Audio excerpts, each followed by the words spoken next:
Hello friends, welcome to my YouTube channel dear CA diary. आज हम बात करेंगे रस्किन बॉन्ड की best seller book a face in the dark and other hauntings नाम की बुक के बारे में। मैंने बुक रिव्यू 3 पार्ट्स में डिवाइड किया है: introduction, summary and conclusion. First, introduction. Ruskin Bond एक ब्रिटिश मूल के भारतीय लेखक हैं। उन्होंने 30 से भी अधिक बुक्स लिखी है। उनकी कई बुक्स बेस्ट सेलर की कैटेगरी में आ चुकी है।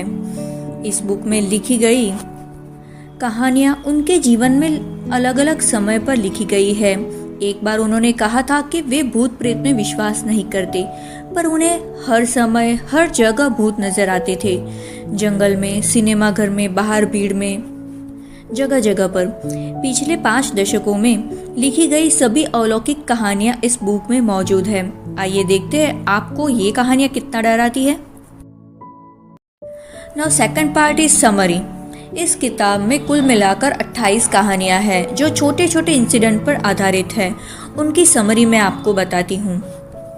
पहली कहानी शिमला के बाहर जंगलों पर आधारित है। एक शाम को एक टीचर जंगल में घूमने निकलते हैं। वहाँ उन्हें एक लड़का रोता हुआ दिखता है। जब वो टीचर उसके पास जाते हैं तो देखते हैं उसका चेहरा नहीं था, आँख कान कुछ भी नहीं था। वो बस एक गोल चिकना सा चेहरा था जो स्कूल की टोपी पहने हुए था। टीचर एकदम से कांपते हुए वहाँ से भागने लगते हैं और रास्ते में चौकीदार से टकरा के गिर जाते हैं। वो चौकीदार की ओर देखते हैं तो उस चौकीदार का भी चेहरा नहीं था। बस कहानी वहाँ खत्म। दूसरी कहानी में आता है बंदरों का प्रतिशोध। इस कहानी में एक महिला बंदरों के झुंड में से एक बंदर को गोली मार देती है, क्योंकि बंदरों का झुंड हर रोज उसके बगीचे को नुकसान पहुंचाता था। उस महिला के पास 4-5 कुत्ते भी थे। एक दिन बंदरों के झुंड ने उस महिला पर अटैक कर दिया और उसको मार डाला। कुछ साल बाद कुत्ते भी मर गए। तब से वहाँ महिला, बंदरों और कुत्तों की आत्मा भटकती रहती है। तीसरी कहानी एक भूतल साइकिल के बारे में है। हालांकि इसमें भूतल साइकिल जैसा कुछ नहीं है। आइए देखते हैं उसकी समरी। यह कहानी पूर्वी उत्तर प्रदेश के शाहगंज जिले से लगभग 5 माइल दूर बसे एक गांव के आसपास है। लेखक एक दिन गांव से शाहगंज साइकिल पर जा रहे थे। रास्ते में उनको एक छोटा सा बच्चा मिल गया जो अपनी बहन का इंतजार कर रहा था। लेखक ने उसको अपनी साइकिल पर बिठा लिया और आगे निकले। थोड़ी देर बाद रास्ते में उसकी बहन मिल गई। दोनों बच्चे साइकिल पर सवार होकर जा रहे थे। थोड़ी देर बाद लेखक को पता चलता है कि वे मनुष्य नहीं है और वो साइकिल पर से गिर जाते हैं। उठकर देखते हैं तो वो दोनों बच्चे गायब हो गए थे। अगली कहानी देहरादून के आसपास है और साल 1955 का चल रहा है। लेखक को कई जगह पर अपने पिता की मौजूदगी का एहसास होता है। कभी खेतरों में जब लेखक आराम कर रहे होते हैं तब, तो कभी सामने की पड़ोस की खिड़की पर। ऐसे कई जगहों की कहानी यहाँ शामिल है। उसके बाद की कहानी में लेखक एक कब्रिस्तान से गुजर रहे होते हैं। वहाँ उन्हें एक 15 साल का लड़का रात को साइकिल पर सीटी मारते हुए जाते हुए दिखता है। बाद में लेखक को पता चलता है कि उस लड़की की मौत सन 1950 में एक रोड एक्सीडेंट में हो चुकी है। मतलब लेखक को उसका भूत दिखा था। उसके बाद की छठी कहानी दिल्ली में रीगल सिनेमा पर आधारित है, जहां लेखक ने अपने पुराने दोस्त को देखा था जो कई सालों पहले मर चुका था।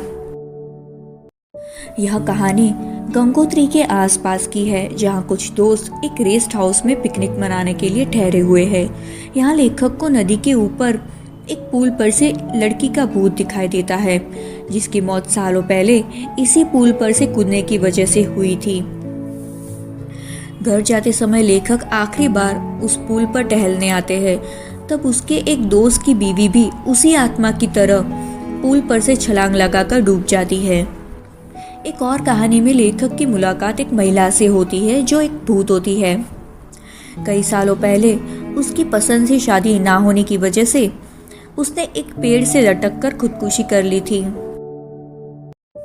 अगली कहानी एक डायन की कहानी है, जिसमें एक महिला और उसकी काली बिल्ली एक झाड़ू पर सवार होकर आकाश में उड़ रहे हैं। ये मुझे रियल स्टोरी नहीं लगी, फिर भी ठीक है। अगली कहानी में भी लेखक जंगल के रास्तों में से भटक जाते हैं और एक खंडर घर में पहुंच जाते हैं, पर बाद में उन्हें महसूस होता है कि यह भूता घर है और अंधेरे में उन्हें कई तरह की आवाज़ें आती हैं और वे जल्दी वहाँ से भाग जाते हैं। उसके बाद की कहानी में एक पहाड़ी पर एक खंडर जैसा घर था जो लोगों के मुताबिक भूता था। वजह थी बिजली गिरने के कारण उस घर के सभी लोगों की मौत हो चुकी थी। एक महिला ने गांव वापस आते समय इस घर में आश्रय लिया था जहां उसे 2 बच्चों की आकृतियां दिखी थी।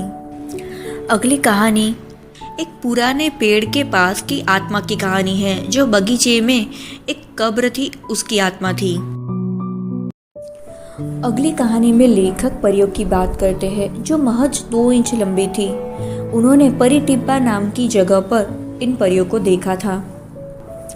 उसके बाद की कहानी में एक आदमी था जिसका मालिक सालों पहले गुजर गया था, पर फिर भी वो उसका इंतज़ार करता था और एक दिन मर जाता है, पर उस आदमी का भूत वहीं पे रह जाता है। तब मालिक का भूत आता है और उस आदमी के भूत को ले जाता है। अगली कहानी ऐसे 3-4 और छोटी छोटी कहानियां हैं जो लास्ट में है। अब आते हैं कंक्लूजन पर।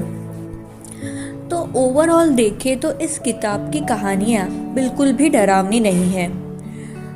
अगर आप पढ़ने के साथ साथ डरने का भी रोमांच चाहते हो तो ये बुक आपके लिए नहीं है। पर हाँ, आप भूतों को मनोरंजन के तरीके से पढ़ना चाहते हो तो बेशक आप इसे पढ़ सकते हो। मेरे रिव्यू से बताऊं तो मैं इस बुक को सिर्फ एक ही बार पढ़ना चाहूँगी, क्योंकि ना मुझे इतनी ये डरावनी लगी ना ही इतनी रियल लगी। और इन सभी स्टोरीज में से लगभग पहाड़ी, जंगल, रास्ते, साइकिल ये सब कॉमन है जो हम लोग बार बार पढ़ना नहीं पसंद करते हैं। सो आप इस बुक को पढ़ना चाहते हो तो उसके रिलेटेड जो भी लिंक्स है वो मैं आपको ये डिस्क्रिप्शन बॉक्स में डाल दूँगी। आप बेशक पढ़िए, अच्छे से पढ़िए। इस किताब को पढ़ने में आपको ज़्यादा डर नहीं लगेगा।